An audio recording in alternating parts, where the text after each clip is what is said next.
Laura and Maya. And we're here today to make Sidewalk chalk. Nice, Maya. So what ingredients do we need to make sidewalk chalk? For sidewalk chalk, you need 3 cups of cornstarch and 3 cups of water. Perfect. So why don't you mix those together for us?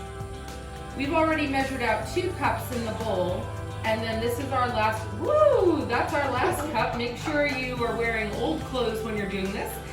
So we have already put in food coloring into each of our little cupcake containers here. And then we are leaving one blank just so that that one comes out just plain white. All right, so Maya's gonna spend her time mixing this. And the cornstarch and the water together, it takes a little strength to mix that all together. So Maya's gonna mix it around. Beautiful. And then she's gonna, eventually when it's all mixed together, she's gonna pour each of it individually into our cupcake holders, and then you will get this as your outcome.